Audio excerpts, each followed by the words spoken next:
Are you struggling to get your offer accepted? Well, today I'm going to give you a few tips and tricks of how to make that happen.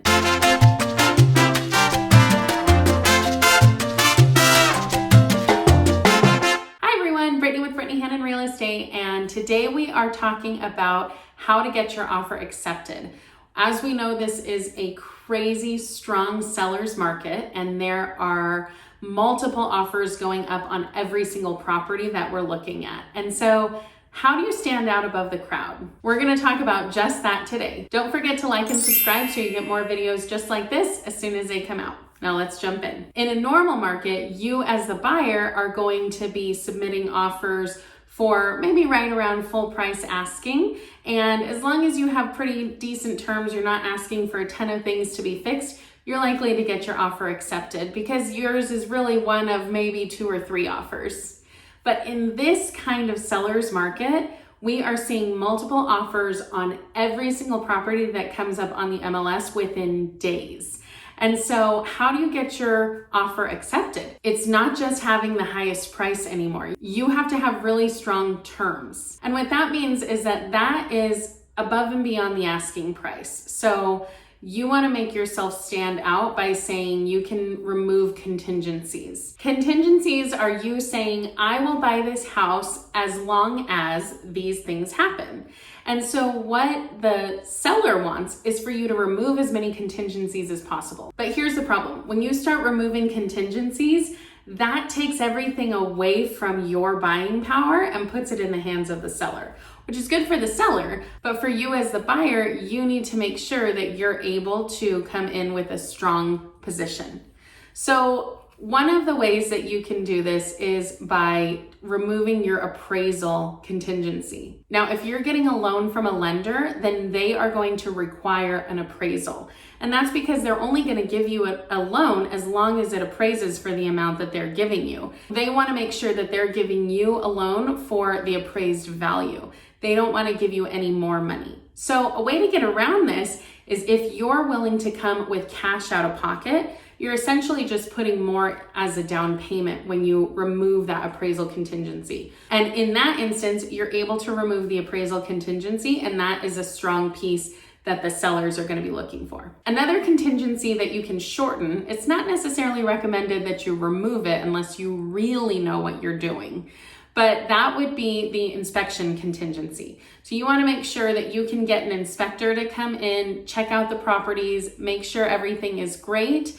and help you to understand what are the issues that they see. Now, the inspector goes in looking for every little nitty-gritty thing. They're going to come in and tell you this light switch is not hooked up to the power supply that it's supposed to be hooked up to. Okay, that's probably not a deal breaker.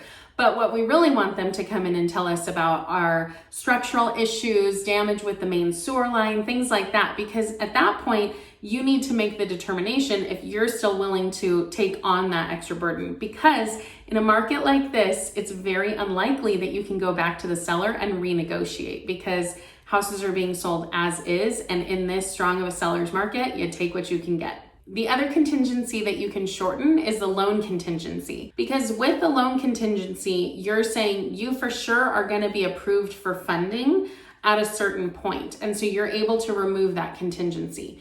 You have to go and talk to the lender because every lender is going to be different. Some lenders do it super fast, and so they can guarantee that within 3 days.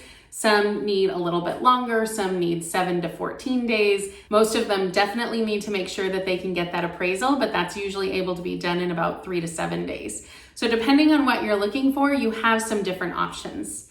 The other thing that we haven't talked about yet is an escalation clause. The escalation clause essentially says, I'm going to pay this base amount, usually a full price offer, but I'm also going to pay $1,000 more, just say, you can pick any number.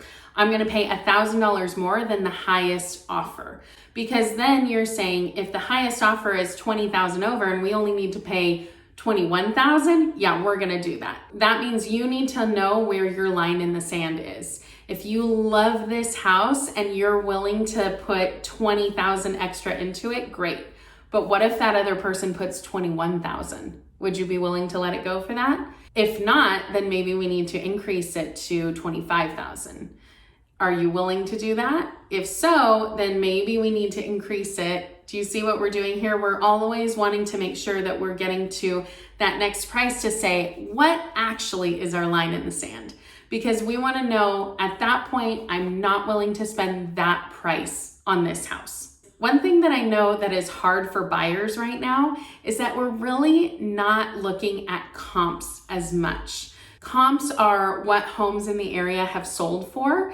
And the reason we're not looking at them as much is because it doesn't matter right now. The market is so hot because there's a lack of inventory and there are so many buyers because of these low interest rates. We really are saying, this is what I want for this home. It doesn't matter what that home down the street sold for 3 months ago, a year ago, 2 weeks ago.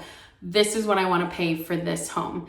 And as long as you're planning to be in the house for about 5 to 10 years, you're generally going to come out on top. I only don't recommend this strategy when you're really trying to get out in 2 or 3 years and hoping to turn a profit.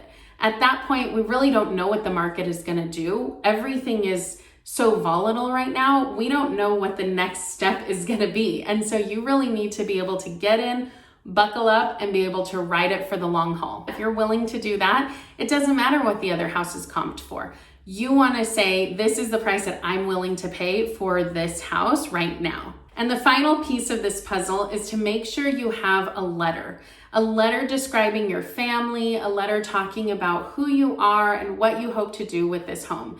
Because some people may just be looking for the highest dollar amount, but some people might be looking for that perfect person to come and live in their home. I just heard a story the other day about a family who lived right next door, and they had purchased that home that they were selling for their son. So they were really looking for the right neighbors.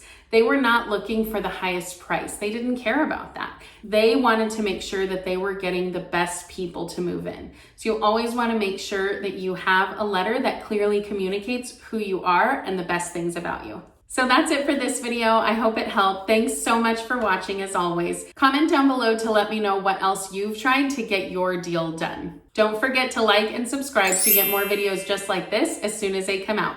And we'll see you in the next video.